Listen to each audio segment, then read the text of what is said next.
ህይወትን ነፍስን በሚጠይቅበት ጊዜ ብዙ ነገር አሳልፈናል። እኔ በዚህ ላይ ያየሁት ይሄ በነገራችን ላይ ዛሬ ኤስኤስ በጣም የተለየ ፖዚቲቭ የሆነ ኤነርጂ የምንሰጣጥበት ነው። ይለያል።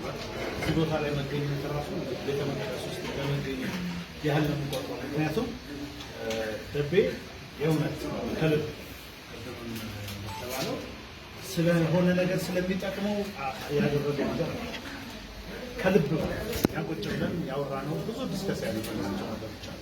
በቃ ከቅንነትና ከደግነት የሰጠው እሱ የሚገርመኝ እኔ ያየሁበት ነገር ነው። ሌላ እኔ ለሰው ልጅ አልኩኝ ከዚህ በኋላ ምርቃት መርቅ ብባል ለእያንዳንዱ ሰው አንዳንድ አዜብ ይስጠው።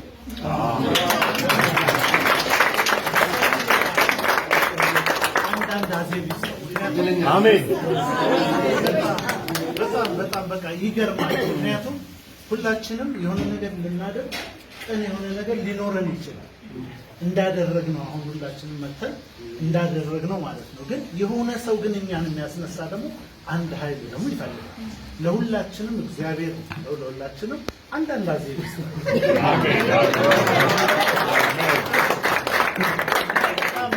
ያየሁበት ሌላውም ደግሞ ሌሎቹ አሁን ኮሚቴም ተብሎ በኮሚቴም ስንደዋወልም ስናወራ ምን ስንል በአንድ ሙያ ውስጥ በተመሳሳይ ሙያ ውስጥ ያለ ሰው ብዙ ጊዜ ብዙ ነገር የሚባለው ወይ የመቀናናት አለ የሆነ ነገር ነው የሚባለው አይደለ?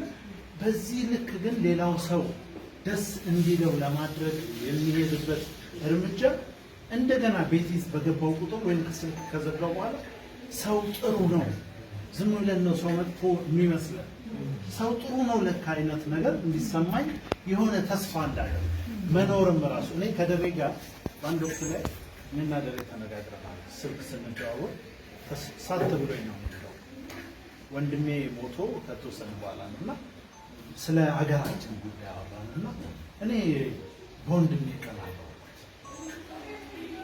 በቃ በሞተ ሰው መቅናት ጀመርኩ። የሀገር ነገር የሆኑ ነገሮች ተወስደው ምናምን አለ ስልክ ላይ ነው የልቤን ነው እኔ እኮ መሞት የምመኝ ነው። የዛ ጊዜ የተሰማኝ ስሜት እኔ ዝም ብሎ ለአባባል ይሆናል ያልኩት የእሱ ደግሞ ከልቡ ነገር ነበርና የሆነ ሀዘን ኖሮበት መሞት የሚመኝ ሰው አለ። ግን ምን ያህል ሰው እንዳለ ምን ያህል ሰው እንደሚወድ መሞት እንደማትችል በሰው ልብ ውስጥ እንዳለህ ደግሞ ያየበት ነው። ይሄ ደግሞ የሆነ ያስደሰተኝ ነገር አለ። ለራሴ ቁጭ ነው ያሳሰበኝ የሰው ልጅ ሰው ይኑረው እንጂ ትላንትና ጋሽከቤ በጣም የሚገርም ስፒች ነበር። በጣም የሚገርም ንግግር ነበር በነገራችን ላይ እና ሰው ነው ሰው የሚያስፈልገው እና ይሄንንም ያየሁበት ነው። ለአንተ የሰጠን ሰው ለሁላችን ነው። አሜን።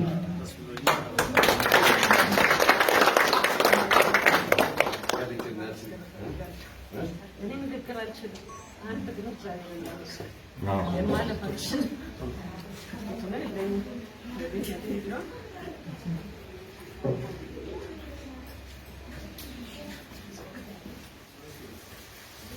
ትናንትና ሰኔ ሰባት ላይ በሁለት በመልካም የሚከበር ከ11 ዓመት በኋላ ሰኔ ሰባት ግማሽ ስራ ግማሽ ደግሞ እናስበው ነገር ግን ይሄንን እንዳናስብ ሁልጊዜ አብረው ሳይለዩ ለትናንትና ሰኔ ሰባት በተለየ መልኩ በደመቀ መልኩ እኛን አድምቀን ያላሰብነውን ትልቅ አዘጋጅተው ሙሉ ደስታ እስቲ እንለውጠው ህይወታቸውን ብለው ብዙ ተደከሙ ለጣም ሁሉ እግዚአብሔር ምስጋና ይግባው። ለዛ ያደረሰ መጀመሪያ ለእነኝህ ሁሉ ሁላችሁ ከጎናችን ተለይታችሁ አታውቁም። ሰኔ ሰባት ታህሳስ 3 ማያውቀው በተጨማሪ በዓላት ቤታችሁን እየተዋችሁ ከእኛ ጋር ጊዜ እንዳናገኝ አንገታችን እንዳንተፋ እንዳንተክዝ አድርጋችሁ ያውላችሁ ስላሳለፋችሁ ጥሩ ጊዜ ሁሉ የመከፈያ የማሰቢያ ጊዜ እንዳይኖር ያደረጋችሁ በጣም ነው የማመሰግነው።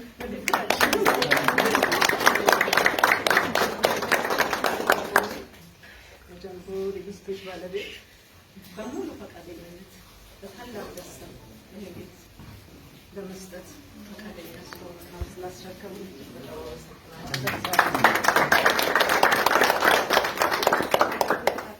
በጣም እንወዳችኋለን። ሁሌ እንወዳችኋለን ብለን ለመግለጫ ቃል የለንም። ሁሌ ግን ብቻችንን ሆነን እግዚአብሔርን ማመስገን ያስፈልጋል። ያው ያስቸገረበትን ዘመን እዚህ ያለ ሁሉም ሰው ያውቃል። የከበደው ለከሌ መጀመሪያ ጊዜ ጥረታ ማን ነው ከተወሰነ ያዘን ጊዜ በኋላ በሰው ተከቦ የሚኖር ይረሳል። ከትንሽ ጊዜ በኋላ ብቻው ይቀራል። እኛ ሀዘን ማልቀስ ማብሳት ነገር ማማረር የለብንም። እግዚአብሔርን አመስግን። በጣም ጥሩ ጥሩ ወዳጆች በዙሪያችን ቤተሰቦች፣ ወዳጆች ሰጠን። በቃ እግዚአብሔር እኮ አያሳሳትም። እኛ ሰው ስለሆኑ ብቻ እግዚአብሔር ትክክል። በዛ ልክ ብዙ እህቶች፣ ወንድሞች፣ ብዙ ልጆቻችን የሚሆኑ ልጆች ይህን ሁሉ ሰጠን። እጥፍ አድርጎ ሰጥቶናል። አታምር። እግዚአብሔር ይመስገን። ከቀናቶች ከዚህ በኋላ እግዚአብሔር ይመስገን ማለት መጀመር ቀጠለ። እግዚአብሔር ይመስገን ባለው ልክ እግዚአብሔር ከሚመለክ እያደረገ እያደረገ የመጨረሻ ደግሞ አሁን ይሄ ዘመን ወደኋላ ከፍ እያለ ሲሄድ ቤት አድነ የቤት ባለቤት አደረገን። ይሄ ሁሉ የቸሩ በላለ ታላቅ ስራ ነው። አሁንም እግዚአብሔር በጣም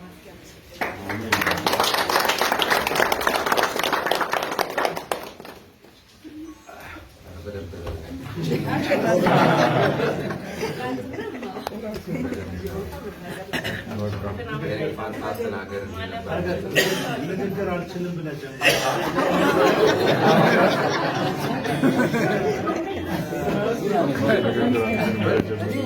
በጣም ወይ ባዶ ቤት ካልሆነ እንደዚህ አነስተኛ መናገር አልችልም። ግን ደረጀ ብቻ ሳይሆን ጃምቦ ሪል ስቴት አንድ የሆነ ነገር ሰውን የሰበረ ይመስለኛል።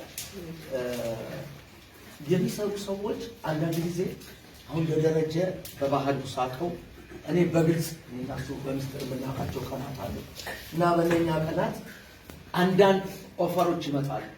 ቤት ይዘው የደረጀን ቤት ሲያንኳኳ ጃምቦ ሪል ስቴት በነገራችሁ ላይ የመጀመሪያ አይደለም። በማይፈልገው በማይመቸው መንገድ ቤት ወደሱ መጥቶ ያውቃል እና አስታውሳለሁ ታውቆ እንደው እስከዛሬ ክብሬ ተጠብቄ በእንደዚህ አይነት መንገድ እዚህ ጋር በጭራሽ አላደርገውም እያለ ቤት የእሱን ቤት ሲያንኳኳ ሲመልስ ነው የማውቀው። አንተም ለምነኛል ቤትሻም ቴዲ ያለ ቴዲ ተክላረጋይ አበሸኩ እንደው አንተም ራስህ ደሬ ቤት እና ቴዲ አንተ ጋር ደውሎ እኔ ጋር ደውሎ ሁሉ ተከራከርንበታል። አሁን ያስፈልግሃል በዚህ መንገድ አይደለም፣ ፕሮፌሽናል መንገድ ነው። ደረጀ የጓሮ ጨዋታ አይወድም እና ልነግርህ የፈለኩት የደረጀን ቤት ሲያንኳኳ ዛሬ መጀመሪያው አይደለም፣ መራጭ ነው። የሚመርጠው ደግሞ ከህይወት ፍልስፍና አንጻር ነው እና ብዙ ሰዎች የወሰነውን ውሳኔ ስነግራቸው አይ የዚህ ዓለም ነገር አልገባውም። እቺ ዓለም እኮ በእውነት መንገድ ቤት አይገኝም። እቺ ዓለም ለተሽሎቁለከ ነው። በቃ እንዲሁ ሆኖ ነው ለካ ጊዜውን የፈጀው እንዲሁም ነው የሚጨርሰው ይሉኝ ነበር። ዛሬ አንድ ፍልስፍና ነው የተመታው። ሰው የሰራ ለእውነት የሄደ ማግኘት እንደሚችል ጃምቦ ሪል ስቴት ከእውነት ጎን ቆሞ የወሰነው ውሳኔ ነውና እኔ አሁን ደረጀ ቤት ማግኘት ማጣቱ አይደለም ነጥቡ። ትልቁ የተዛነፈ ሽብ አስተሳሰብ ጃምቦ ሪል ስቴት በወሰነው ውሳኔ የተመታ ይመስለኛል። ይሄን ለመግለጽ ያክል